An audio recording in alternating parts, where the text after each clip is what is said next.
ان کے لیے تو مسئلہ پیدا ہو گیا نا کہ اگر 6,000 علماء متفق ہو کر کفر کا فتویٰ جاری کرتے ہیں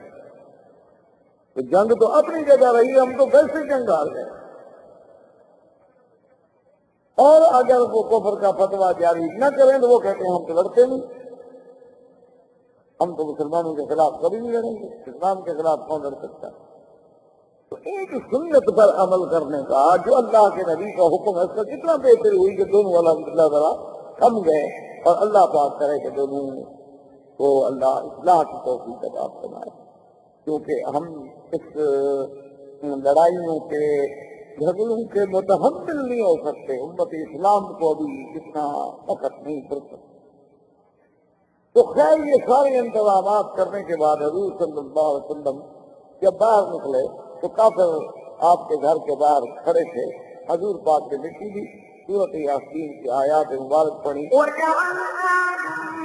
بين أيديهم سدا ومن خلفهم سدا فأغشيناهم فهم لا يبصرون۔ شاہت الوجوہ پر کے حضور نے پھینکا، اللہ نے وہ مٹی جو تھی تمام کافروں کے آنکھوں میں سروں میں ڈالی، تو سب سے سب غنودگی کا شکار ہو گیا۔ حضور صلی اللہ علیہ وسلم تشریف لے گئے کہ اب آپ کیوں سمجھیں کہ جیسے اب محلہ مسئلہ ہے، یہ حرم کے سامنے مکہ کمپلیکس ہے، یہ سارا راستہ جو یہ مسیال کہلاتا ہے، اور یہی آگے جا کے شہر ابی بکر صدیق ہے، شہر ابراہیم الخلیل ہے، اور یہی راستہ پھر جا کے خدائی سے ہوتا ہوا غار ثور کی طرف، جس کو آج کل مخطط دار الہجرہ کہتے ہیں، اصل یہی طریقہ الہجرہ۔ حضور صلی اللہ علیہ وسلم اسی طرف روانہ ہوئے، اور کافروں نے جب کافی دیر ہو گئی صبح کا وقت قریب آ گیا، وہ حیران ہو گئے کہ حسب عادت آج حضور صلی اللہ علیہ وسلم باہر نہیں آئے۔ تو ایک نے کہا کہ وہ بھی دیکھتے ہیں، وہ دیوار پہ چڑھ کے اس نے دیکھا، اس نے کہا کہ بھئی حضور تو چارپائی سے لیٹے ہوئے ہیں، کپڑا تو پہنا ہوا، اب لیکن جو ساتھ نوجوان جنگجو قبائل کے آدمی اور بڑے معروف جنگی لوگ باہر کھڑے ہوئے ہیں، لیکن دشمن کے گھر میں داخل نہیں ہوتے بھی، اندر کود جاؤ۔ علماء نے لکھا کہ وجہ یہ تھی کہ یہ عرب میں عادت تھی کہ جس گھر میں بچے ہوں عورتیں ہوں اس گھر میں داخل کریں، کہتے کہ کیا دشمنی ہے جب مرد کی کرے گا قتل کر دیں، لیکن جس گھر میں کوئی عورت ہو، کوئی خاتون ہو، اس گھر میں ہم رات کو کیسے داخل ہو جائیں؟ یہ تو بے حرمتی ہے، یہ تو کسی دوسرے کی عزت کی توہین ہے، یعنی کافروں کو یہ خیال تھا۔ اب آپ خود اندازہ کر لیں کہ آج مسلمانوں کو بھی چاہیے خیال ہے۔ آج تو ہم جس دور سے گزر رہے ہیں، بیٹے اپنے ماؤں کے ساتھ، کئی دفعہ اخبار میں آتا ہے بیٹے نے ماں کو قتل کر دیا، بیٹے نے باپ کو قتل کر دیا، بھائی نے بہن کو قتل کر دیا، بھائی نے بہن کو بیچ دیا۔ ہم تو اس دور میں گزر رہے ہیں۔ اب ان نے دیکھا تھوڑی دیر گزری، انہوں نے کہا یہ تو نہیں ہو سکتا کہ اتنی لمبی دیر اور اس وقت تک حضور لیتے رہے، تو انہوں نے کہا کہ کوئی خاتون کوئی بچہ، اب چونکہ صبح بھی قریب آنے لگ گئی، انہوں نے کہا نہیں اندر کوئی خاتون کوئی بچہ کوئی عورت تو نظر نہیں، انہوں نے کہا پھر ہم کیوں کھڑے ہوئے ہیں؟ چلو اندر، سب نے اندر آئے تو حضرت علی اٹھے، کپڑا ہٹایا شیر میں، تو کل فائدہ ہوا علی، انہوں نے کہا یہ تو حضرت علی لیٹے ہوئے ہیں۔ تو نے حضرت علی سے پوچھا کہ اے رسول اللہ محمد مصطفیٰ کہاں ہے؟ تو حضرت علی نے فرمایا کہ میں کیا بتا سکتا ہوں کہ وہ اس وقت کہاں ہوں گے؟ بات اس کی ٹھیک تھی، حضرت علی نے جھوٹ تو نہیں بولا، کیوں اللہ کے ماننے والے جو ہیں وہ کبھی جھوٹ تھوڑا بولے۔ حضرت مولانا قاسم نانوتوی رحمۃ اللہ علیہ نے دارالعلوم دیوبند کی بنیاد رکھی، انگریزوں نے ان کے وارنٹ جاری کیے اور انگریز ان کو سزائے موت دینا چاہتے ہیں۔ تو دوستوں نے انہیں مشورہ دیا کہ حضرت یہ بہت بڑا مسئلہ ہے اور کفر کی طاقت ہے، انگریز کی حکومت ہے، اور وہ اندر کے لوگوں نے ہمیں بتایا ہے کہ وہ آپ کو سزائے موت دینا چاہتے ہیں، آپ مہربانی کر کے چھپ جائیں۔ حضرت مولانا قاسم نانوتوی رحمۃ اللہ علیہ دوستوں کے مشورے کے بعد، علماء کے مشورے کے بعد چھپ گئے۔ 3 دن کے بعد دوستوں نے دیکھا کہ وہ تو پھر مسجد میں کھڑے، نماز پڑھنے نماز پڑھ کے فارغ ہوئے تو ساتھی کٹھے ہونے کا واہ مولانا کمال کر دیا، آپ بھی بڑی مدت چھپے بھائی، اور 3 دن کے بعد ہی اگر باہر نکل آنا تھا تو چھپنے کی ضرورت نہیں تھی۔ انہوں نے فرمایا کہ حضور غار میں ہجرت کے میں 3 راتیں رہے تھے، تو غار میں یہ 3 راتوں سے زیادہ میرا محبوب نہیں رہا، تو میں نے سمجھا کہ سنت کے خلاف، اس لیے جب جان چلی جائے گی زیادہ سے زیادہ اور کیا ہو جائے گا، لیکن محبوب کی سنت جو ہے اس کی مخالفت۔ اچھا، خدا کی شان دوست آباد یہ کہہ کے چلے گئے اور دشمن بھی تو تلاش میں تھا، فوراً جناب کریکٹر کے عہدے کا افسر انگریز وہ مدرسے میں گھس آیا اور آ کے مولانا قاسم سے ہی پوچھتا ہے کہ مسٹر مولانا قاسم کدھر ہے، کیونکہ اس کو یہ تو پتا تھا کہ مولانا قاسم کو پکڑنا ہے لیکن شکل نہیں جانتا۔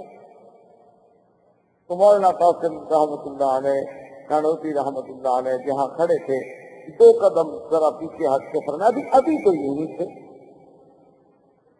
فرمایا ابھی تو یہی تھے۔ اسے سمجھا، اس کا مطلب ہے کہ اب تو نہیں ہے، تو چلا گیا، تو جھوٹ بھی نہیں بولا، باقی بات ہے کہ ابھی تو یہی تھے، اس میں کون سا جھوٹ؟ تو اس کو کہا جاتا ہے عربی میں توریہ، یہ باقاعدہ ایک علم ہے، ایک فن ہے کہ آدمی ایسی بات کرے کہ جو دو معنی ہو اور جس سے دونوں پہلو نکلے، اور یہ اللہ کے قرآن میں بھی ہے کہ جب موسیٰ علیہ السلام کی بہن ڈھونڈتے ڈھونڈتے فرعون کے گھر میں آئی، دیکھا کہ موسیٰ رو رہے ہیں، دودھ نہیں پیتے، اب بہن ہے، بہن کا دل کیسے برداشت کرے کہ بھائی رو رہا ہے؟ بہن تو نہیں برداشت کر سکتی، بھی جلدی جلدی دوڑی اور اس کا کیا بات ہے، تو رو رہا ہے بچہ، اب یہ بتا بھی نہیں سکتی بیچاری ڈر کے مارے کہ میرا بھائی ہے، تو کیوں رو رہے ہیں؟ انہوں نے کہا دودھ نہیں پیتا، دیکھو اس وقت کا دودھ پیا نہیں پیتا، اس کا پیا نہیں پیتا، اس کا پیا نہیں، اس کا صحیح اچھا ہے۔ هل أدلكم على أهل بيت يكفلونه لكم وهم له ناصحون؟ بی بی نے کہا اچھا یہ بتلاؤ کہ میں تمہیں ایک گھرانہ کیوں نہ بتلاؤں، ایک گھر ہے، اس میں ایک بیوی ہے، بڑی پاک، بڑی نیک، بڑی صالحہ، اور بالکل ابھی اس کا بچہ بھی ہوا ہے، اس کا دودھ یہ ضرور پیے، وہ بڑی پاک ہے۔ اب جب فرعون آیا نا جی، تو قرآن میں ہے، مفسرین لکھا ہے کہ جب بیوی نے یہ کہا نا کہ وَهُمْ لَهُ نَاصِحُونَ، اور وہ گھرانے والے، وہ عورت جو ہے دودھ پلانے والی اس بچے کی خیر خواہ بھی ہے، اس کی ہمدرد بھی ہے، تو فرعون کو فوراً سوچی، انہوں نے کہا ادھر آؤ، تمہیں کیسے پتا ہے کہ وہ عورت اس بچے کی خیر خواہ ہے؟ اس کو کھٹکا کہ کہیں وہ عورت حقیقتاً دستی مانی اور یہ بچی جو ہے وہ جانتی ہے کہ یہ موسیٰ یہ بچہ کون ہے، تو اس کا مطلب ہے کہ میں جس بچے سے ڈر رہا ہوں کہ یہ وہ بچہ تو نہیں ہے۔ تو فرعون کی تو آنکھیں سے کہا تم نے کیسے کہہ دیا کہ وہ اس کی خیر خواہ ہے؟ انہوں نے کہا فرعون تم نے سمجھا نہیں، لہو ناصحون، میرا مقصد یہ تھا کہ وہ اس کے خیر خواہ ہے، تیری خیر خواہ ہے۔ اب ضمیر کا مرجع ادھر بھی ہو سکتا تھا، ادھر بھی ہو سکتا تھا کہ لہو اس کے لیے یا اس کے لیے، میں نے کہا تمہاری خیر خواہ ہے، یعنی تمہاری مخالف نہیں، تم نے ڈرو، وہ تمہارے ماننے والی عورت ہے۔ اور اچھا اچھا اچھا ٹھیک ہے، پھر ہم مطمئن ہو گئے، تو بھی میری خیر خواہ ہے نا، بچی کی خیر خواہ تو نہیں ہے۔ اس لیے اس کو کلام عرب میں کہا جاتا ہے توریہ، کہ دشمن کے سامنے آدمی ایک ایسی بات کہے کہ آدمی اپنی جان بھی بچ جائے اور جھوٹ بھی نہ ہو، واقعات جھوٹ بھی نہ ہو، اور جان کے بچانے کے لیے اس قسم کے کلمات کہنے جو ہیں اس کی اجازت۔ اب جب انہوں نے حضرت علی رضی اللہ تعالیٰ عنہ کو دیکھا تو انہوں نے کہا کہ یہاں تو اللہ کے نبی نہیں ہے، فوراً ابو جہل نے کہا دیکھو دوڑ، اس نے کہا فوراً دوڑو، جلدی کرو اور جلدی پہنچو، بس اگر نبی اپنے گھر میں نہیں ہے نا تو پھر وہ ابو بکر کے گھر میں چھپے ہوں۔ یعنی ابو جہل کا بھی یہ عقیدہ تھا کہ اللہ کا نبی اپنے گھر کے بعد اگر کوئی مقام ہو سکتا ہے تو وہ ابو بکر کا، دشمنی اپنی جگہ۔ دوڑے دوڑے جب آئے اور حضرت صدیق کے دروازے پہ آ کے کھٹکھٹایا، ابو جہل ہے، ساتھی ہیں، جوان ہیں، تو اندر سے بی بی اسماء نکلی۔ یہ بی بی اسماء جو ہیں یہ سیدہ عائشہ کی بہن، ماں کا فرق ہے باپ ہے، بی بی عائشہ کی ماں الگ ہے، بی بی اسماء کی ماں الگ ہے، لیکن باپ دونوں کے ابو بکر ہیں اور دونوں باپ کی طرف سے بہنیں ہیں، اور یہ وہ بی بی اسما ہیں جو عبداللہ بن زبیر کی والدہ، اور یہ وہ بی بی اسما ہیں کہ جن کی بہادری کا یہ عالم تھا کہ جن کو اللہ نے اتنی بہادری دی تھی کہ یہ 8 سال کی بچی تھی جب حضور کا کھانا لے کے غار میں پہنچانے جاتی۔ تم آپ کو ایک دن طرح غار میں کر کے دیکھیں، بلکہ مکے کے لوگ جو بڑے بڑے پرانے لوگ ہیں، خبراء ہیں، پرانے علم والے، پرانی زندگی گزارنے والے، وہ کہتے ہیں خدا کی شان ہے کہ غار ثور میں آج بھی جس کے دل میں ابو بکر کی دشمنی ہو وہ غار ثور پہ نہیں کر سکتا۔ وہ کہتے ہیں شرط لگا لیں کسی دشمن کو لے آئیں، اس کو کہیں گے اس بات کو کر، وہ کبھی نہیں پہنچے گا غار تک، اللہ اسے پہنچنے ہی نہیں دیتے گا۔ کہ جب تم منکر ابو بکر ہو تو پھر وہاں جانے کا کیا مطلب؟ تو سیدہ اسما جو ہیں یہ اتنی بہادر بچی ہے کہ 8 سال کی عمر ہے۔ 8 سال کی عمر کیا ہے؟ ہمارے بچے بھی تو ہیں نا 8 سال کے، آپ دیکھیں کیا کرتے ہیں ماشاءاللہ، ٹی وی یہ چلا لیتے ہیں، اس میں ماہر ہیں۔ اس نے کافی ترقی کی ہے ہماری نسل میں ماشاءاللہ، بہت آگے جا رہی ہے۔ اور اب تو ایسی ترقی کر گئے ہیں کہ فلمیں جو دیکھتے ہیں نا اپنے گھروں سے چھلانگ لگا کے کئی بچے مر گئے، اور ان بچوں کے لباس اور کپڑوں کو دیکھیں تو آدمی حیران ہوتا ہے کہ پتہ نہیں کہ کس خطے کی مخلوق ہے۔ تو کبھی کبھی سوچتا ہوں کہ دیکھتا ہوں ٹوپیاں، رنگ برنگی کپڑے پلاسٹک کے، اور بوٹ اتنے بڑے کہ بچے سے بھاری، اتنے بڑے بڑے بوٹ باندھنے کے لیے 3 آدمی آ گئے، ایک دفعہ بند گئے تو 3 گھنٹے نہیں کھلتے، اللہ کا عذاب ہے مجھ سے۔ کیا نقل کرنی ہے؟ ایک انگریز پہنتا ہے کہ ہمارے بچے کیسے نہ پہنے، نہ آرام مقصود ہے نہ عزت مقصود ہے، نقل ہے۔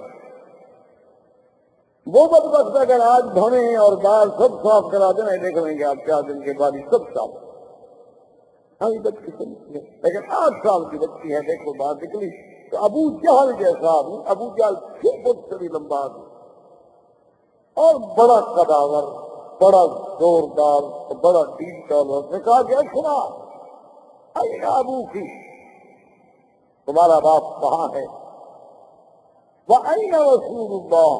اور محمد مصطفیٰ کہاں ہے؟ اس نے کہا ابو جہل مجھے نہیں پتا کہ وہ اس وقت کہاں ہے۔ تو ابو جہل نے غصے میں آ کر بدبخت نے سیدہ اسما کے چہرے سے تھپڑ مارا۔